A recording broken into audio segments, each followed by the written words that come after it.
kok belum subscribe? Subscribe dong, tunggu apa lagi?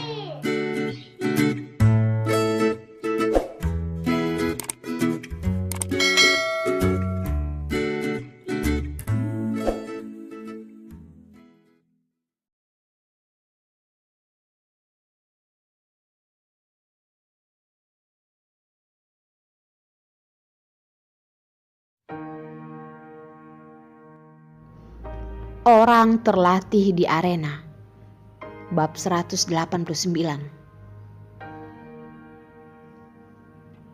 Jasper terdiam sejenak. Senyumannya menjadi semakin lebar. Siapa yang begitu hebat membuat pengacara besar Yos begitu meledak? Walaupun dalam hati sudah mengetahui orangnya, dia tetap mengambil jasnya dan memerintah sekretarisnya lalu ikut keluar. Arena yang dikatakan Yos adalah arena latihan tinju. Mereka berdua pun melepaskan jasnya, mengganti baju olahraga. Tangan mereka masing-masing memakai sarung tinju. Sama-sama adalah orang yang terlatih. Kalau tidak memakai sarung tinju, mungkin tidak sempat menghindar akan patah tulang dan berdarah. Jasper melihat Yos begitu berusaha keras melakukan pemanasan. Setiap tinjuan kekuatannya sangat keras. Hanya melihatnya membuat orang merasa sakit. Padahal tahu, tapi tetap bertanya. Kenapa? Siapa yang membuatmu marah?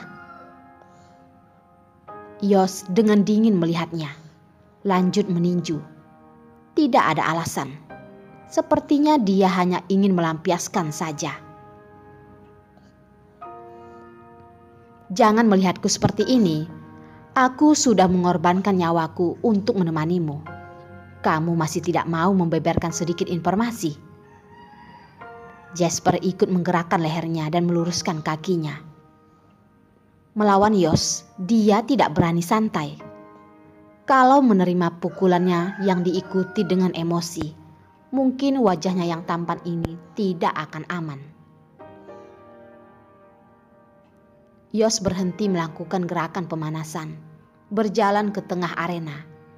Dengan nada biasa berkata, "Jangan omong kosong. Kalau takut, pergilah." Dia sudah tidak sabar ingin meninju orang. Bercanda, siapa yang takut? Siapa yang meninju siapa masih belum pasti. Pria adalah orang yang tidak bisa ditantang. Jasper juga tidak terkecuali. Melihat Yos yang begitu serius, darah berperangnya juga ikut membara.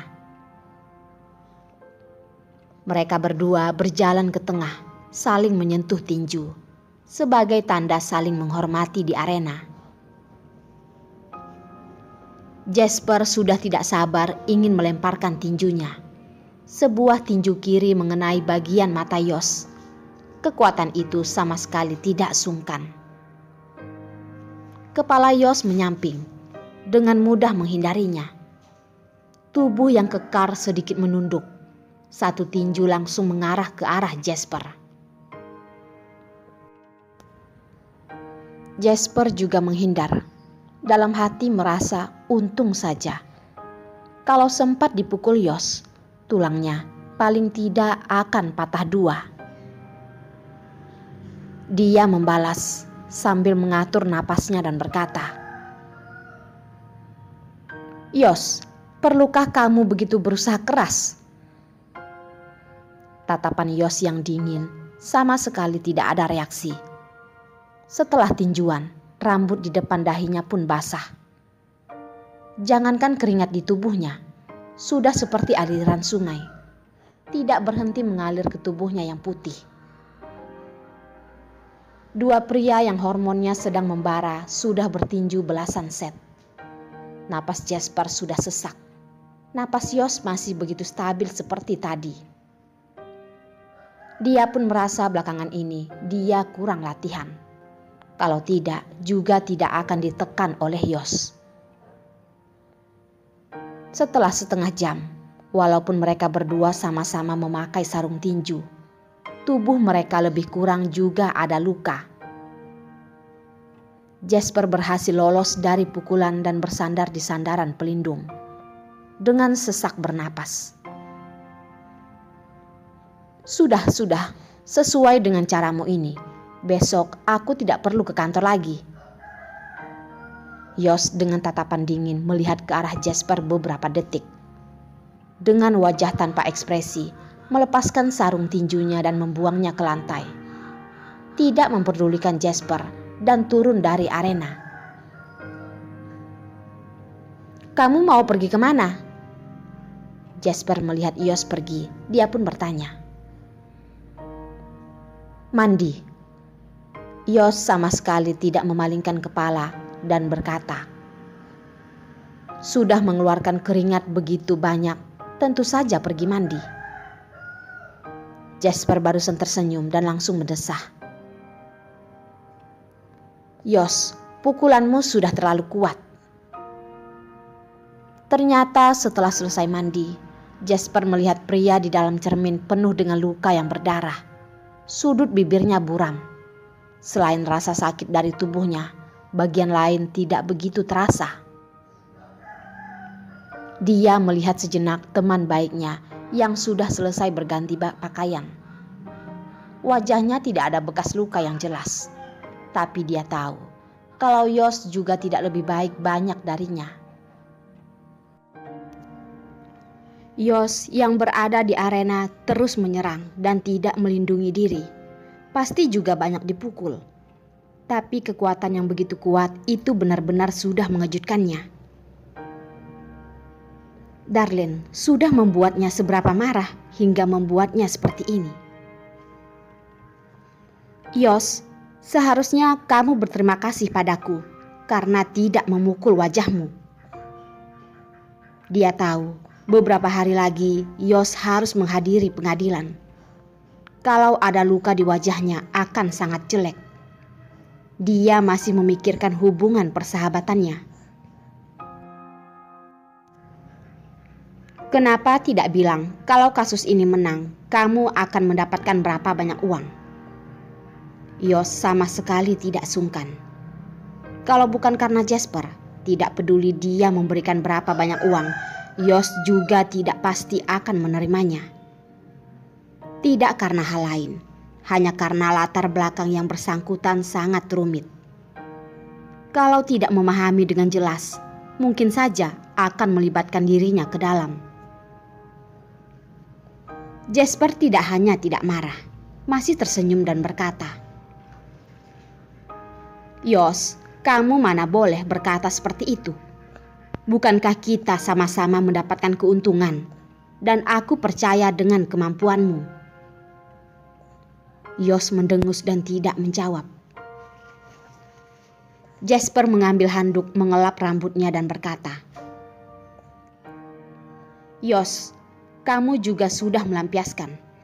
Sekarang kamu sudah boleh mengatakan kenapa kamu marah. Dia paling tidak harus mengorek sedikit informasi untuk diserahkan kepada ibu serigala di rumahnya kan?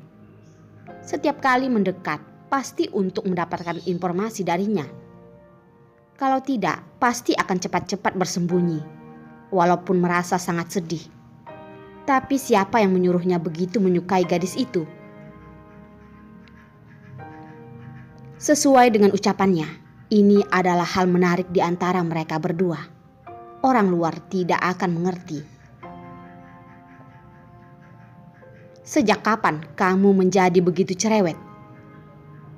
Kata Yos sambil menunduk. Gerakan di tangan Jasper berhenti. Dengan kesal berkata, kapan ucapanmu tidak akan begitu kejam? Aku tidak akan bertanya lagi. Panggil Franz, topi merah. Malam ini ketemu di tempat biasa. Setelah melampiaskan, Yos pun merasa sesak di dadanya sudah membaik. Tidak seperti barusan begitu dingin lagi. Tidak masalah. jawab Jasper. Mereka berdua keluar dari klub tinju dan masing-masing pergi. Jasper tidak mungkin kembali ke perusahaan dengan wajah terluka. Hanya bisa kembali ke apartemen kecil Perlina. Perlina membuka pintu dan melihat wajah Jasper yang terluka. Dia pun menjerit. Jasper, sudah berapa usiamu? Masih saja pergi berkelahi dengan orang. Siapa yang mengatakan aku pergi berkelahi? Jasper masuk dari sampingnya. Perlina terdiam sejenak dan menutup pintu. Buru-buru mengikuti Jasper dan bertanya. Kalau kamu bukan berkelahi dengan orang, apakah kamu suka menyakiti dirimu sendiri? Sampai hari ini dia belum melihat orang yang punggungnya lebih baik dari Jasper. Dan dari bekas luka, orang yang memukulnya ini menggunakan tenaga yang sangat kuat. Selain Yos, siapa lagi?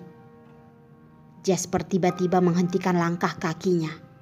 Perlina dengan begitu tidak berjaga-jaga dan menabraknya. Perlina pun tidak sempat marah lagi dan bertanya padanya. Yos, kenapa Yos memukulmu sampai seperti ini? Jasper membalikkan tubuh melihatnya dengan tidak peduli berkata. Tidak apa-apa, dia juga tidak lebih baik dariku. Perlina menatap luka di wajah Jasper yang belum kering dan juga biru. Tiba-tiba membalikkan tubuh berkata. Sudah gila, semuanya sudah gila. Jasper pun tersenyum. Is, sakit sekali. Mendengar Jasper kesakitan, Perlina tanpa sadar menghentikan langkahnya. Diam-diam memberitahu dirinya sendiri untuk jangan peduli. Jasper sedang mencari masalah sendiri. Jasper terus berpura-pura kesakitan dan berkata, Aduh, luka di wajah sudah diobati, tapi luka di punggung tidak ada yang mengobati.